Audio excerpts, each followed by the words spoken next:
I was ready to blow me down. Hey guys, welcome back to another video on the Butcher FM channel. Today I'm doing a video which is similar to my last one, which has gone down very well, but today is actually a Premier League prediction video instead of a championship. So we'll see how drastic the Premier League will look under Football Manager's terms next season. Now I will say this will probably be shown on a Wednesday, and from now on I'm going to set to my 3 to 4 uploads a week. Obviously last week I did do 6, but I do want to get into a routine where I'm consistently doing 3 to 4. Obviously one will be Monday, which will be the review, and also probably one will be about midweek, maybe Wednesday, Thursday-ish, which will be my preview. But apart from that, I'll maybe send 1 or 2 other videos around in that time. I thought I'd just rather fill you in, just in case you wonder if there's less uploads next week. But without further ado, let's get straight into the video. So as you can see on your screen, indeed, we do have the updated Premier League kind of pack, I guess you could say. It's downloadable on Steam. If I remember to, I'll leave a description down in the description below, so then you guys can do your own experiments with it and play on that save. If we just take a look straight into it, I'll just show you a few. Obviously you can see Newcastle are in there, Huddersfield are in there, Brighton are in there. If we go to transfers, you'll see players like Lacazette. Obviously I'm not going to show you everyone, but it is the updated pack fully. I'm really intrigued to see what's going to happen. Just from an early perspective after last year, one big team, and in my opinion, I think it'll be someone like Everton. Everton will finish quite low down. Now this is bold as hell, but if it comes off, it's going to look good. But anyway, let's go to January now and see how the Premier League table looks. Okay guys, so here we are in January. Let's just get straight into it. Okay, so English Premier Division, as you can see, and very, very interesting indeed. Now, just scaling down it for a first viewing, there is not too much shocks, if you like. Arsenal, I guess, being top is quite a big one, considering I put them 5th, Chelsea 2nd, Man City 3rd, Liverpool 4th, Tottenham 5th, United all the way down in 6th. Everton are, even though I made that bold claim, they're on 11th, which still isn't good, but not as drastic as what I thought. Brighton are quite high up, to be honest, just really noticing that. As well as that, the bottom 3, Swansea, who are only 9 points, they're 10 points adrift already, so I think they'll probably get relegated. But Swansea, Palace and Huddersfield, I'll put them in the bottom 5, I think. So even though, I don't think Swansea and Palace will go down, they are definitely a team down the lower end of the table. To be honest, there isn't much shocks in that. That's a pretty standard Premier League table, to be honest with you, maybe with the exception of Arsenal being top. But then again, they have the ability to. But no, that's really interesting because, how drastic the Championship was compared to this, it's really, really crazy. So what I'm going to do now is I'm going to send to the end of the season. Then what we're going to do is we're going to go through the table, the stats, and then we're going to do a comparison at the end, just like last video. So without further ado, let's get straight to the end of the season. Okay, so here we are now at the end of the season. I'm so excited to get into this. I'm expecting at least one shock, like I really am. But anyway, let's just get straight into it. And as you can see, Arsenal just fell short and Chelsea did indeed claim the Premier League title.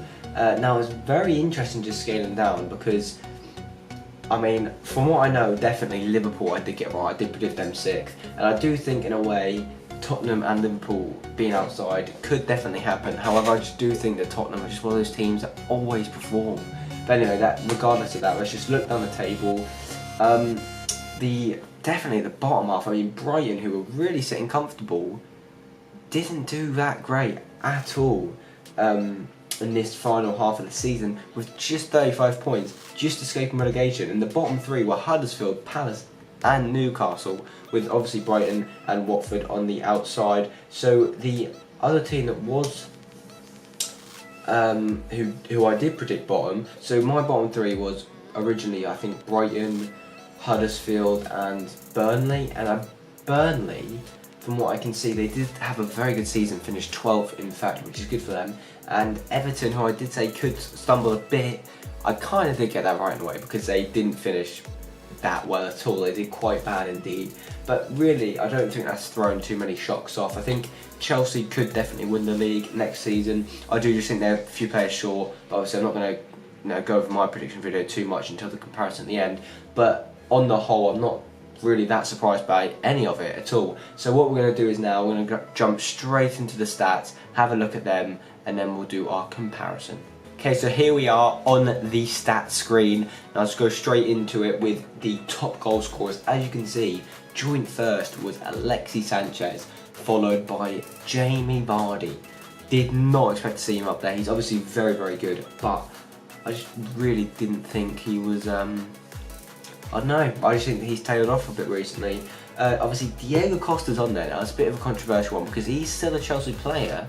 However, I don't think he'll be a Chelsea player. So those 14 goals could mean that in real life, they don't finish top. And that's why I didn't put them there. Because I think that's going to be so important, Diego Costa's goals. And if they miss him, it really could hurt them. But the only two shocks, well not shocks because they're very good players, are Troy Deeney with 15 and Solomon Rondon with 17. Two players very, very good for lower league, lower sides in the Premier League. I'll get out eventually. But if we now go on to the most assists, obviously no surprise there. Mesut Ozil absolutely cruising, 20 assists, which is amazing to be honest. Aaron Moy up there for relegated bottom of the table Huddersfield, which is very weird in a way. He's a very good player in real life. Haven't seen him play. He does just play so well, controls the park. Apart from that, Hector Bellerin at fullback. I mean, I know he gets up the field and crosses the ball, but I really thought that I just didn't picture him being up there. Obviously, you got Adam Lallana, Mata, and Eriksson, and Gundogan up there, all very good playmakers in there. And then Will Hughes as well, who is a very good sign, obviously, from this game, because 22-year-old Englishman, you always want to see the English doing very well. And to have two players on there for the top assists, that is indeed very, very well. If we now go over to the least conceded, we have David De Gea with 27 goals and then Thibaut Courtois with 28. Really the battle of the two best keepers in the Premier League. Personally, David De Gea by a mile. But then obviously you've got a bit of a surprise in Joel Robles with 34. Petr Cech, no surprise, with 36. Then Ben Forster, Simon Mignolet and Joe Hart, which to me surprised me because I think Joe Hart in my opinion is overrated. I think Simon Mignolet is just not really that good. He can be good, don't get me wrong, but I don't think as a whole he's a good keeper. And I think Ben Forster's past the time bit. He used to be incredible, but I don't really think he's at that kind of level anymore. And then last but not least, we're going to look at the most clean sheets. As you can see, it is the battle between those two again, David De Gea and Courtois. This time, they are both on a level playing field with 17 clean sheets each. Obviously, De Gea played more games, but conceded less, but got the same clean sheet. So they really, really are on par for that. Petr Cech then coming in with third place with 13, then Kasper Schmeichel, Bravo, Hart, Forster and Forster. So 3 English keepers on there is a very, very positive sign. To be fair, so far from what I've seen, there's nothing that I can disagree with. I mean, if you look at the highest average rating, which is theoretically the best player in the league, there's 3 Arsenal players, which just showed how well they did this year. Very surprised that Andreas Christensen's on there. He's a very good player. However, I just didn't picture him being in the top 5 players for the league.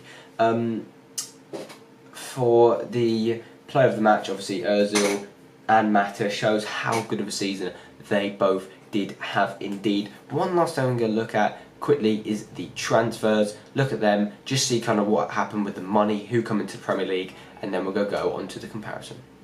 Okay, so here we are on the transfers, and it's very interesting to be honest with you. It's something I just like looking at just to see where people or where teams thought they should strengthen. But straight off the bat, you can see Raja Nainggolan to Manchester United for 63 million. And to be honest, if that was made in January, which I presume it was, that's probably why they pushed from 6th up to 3rd, because he is a brilliant player in their midfield. I mean, I'm amazed to see, I can't believe I'm seeing this, Max Gradle went for 22.5, rising to £31 million. I mean, if we just click on him, 29-year-old. I cannot believe someone paid that much money for Max Gradle. I mean, people...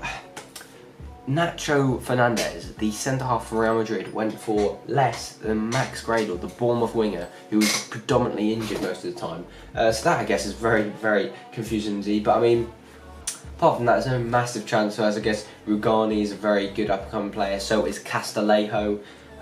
Like I said, Lucas as well, Nacho Fernandez. But apart from that, there's nothing really in there to shout about. So what we're going to do is now go straight onto the comparison, see where my opinion and Football Managers differed. I'm actually really excited for this because I think we could be quite close on a few things. Let's get straight into it.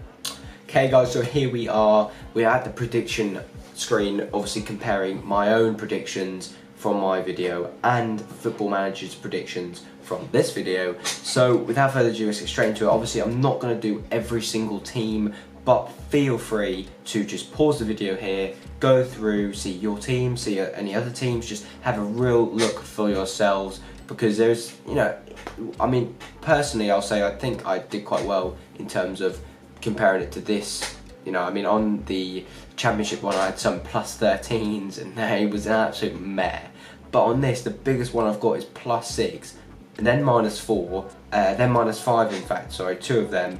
And most of them, to be fair, are either minus or +3 and below, which I'm really, you know, happy with. I only got 2 that are correct, similar to the Championship video, but there's so much which I just got one away from. I'm really unlucky on. But anyway, let's get straight into it. Obviously, talk through the main ones for me. Arsenal was probably quite a big one. It was obviously, I predicted them 5th, they finished 2nd, so that's +3. But I mean, it wasn't too far out. But when it's up there in the top 6, one place is so, means, you know, makes such a difference. So it is quite big in reality. Then I've got Liverpool dead on, really chuffed with that. I think that generally they will finish in 6th, especially with the fact that they could lose Coutinho now, which really would hurt them. But anyway, regardless, just get on to Stoke, 11th place as well. Very happy with that one indeed. I also got very close on West Ham, that's just +1 from that. Everton and Bournemouth, I mean, you know, let's just try not to talk about that too much, because I think I did mess up in terms of, I mean, I'm just going to say this, not so much on Everton's behalf, but on Bournemouth's. My Bournemouth prediction was a bit out there in the fact that it was just a bit of a hopeful prediction that could go right. So it doesn't surprise me this game thinks that they're not going to, because in reality their team that's rated isn't as good as what I personally rate it in real life. But anyway, let's get down onto another one. What am I going for here? Watford, I was close on a -1. They did finish 16th in this, so I thought they'd finish 15th. But the bottom 3, I was quite close on in terms of Huddersfield up at -1, and they were actually bottom on this, where I put them 19th. Brighton were +3 up to what I predicted. But no, apart from that, really, there's no shocks in there at all. I mean, I like to think mine was quite similar, but no, I think that is all for the comparison. Okay guys, so this brings us to the end of the video. I really do hope you enjoyed. I love doing these videos. I mean, the Championship one has gone down so well already. I can't thank you guys enough for it. I really hope this one is enjoyable as well. Let me know down in the comments below what you think of this, whether you're happy with it, if you are a fan of this, and also if you want me to do any other leagues. I was thinking of perhaps doing a Scottish one, because I don't think many people would have covered it, and I think it's really interesting just to see, who knows what could happen. I could either do a La Liga one, I think there's a Bundesliga transfer version in here, so just let me know down in the comments below. But like I said, this is the end of the video. If you did like the video, please drop a like.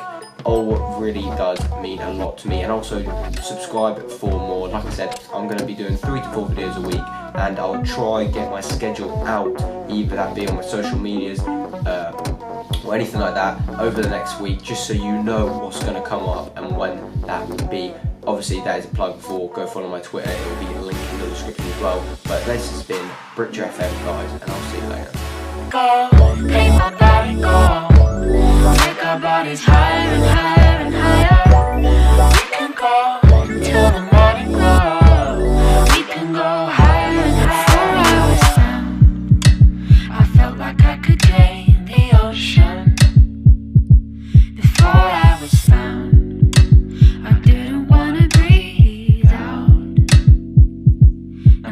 beats to sound.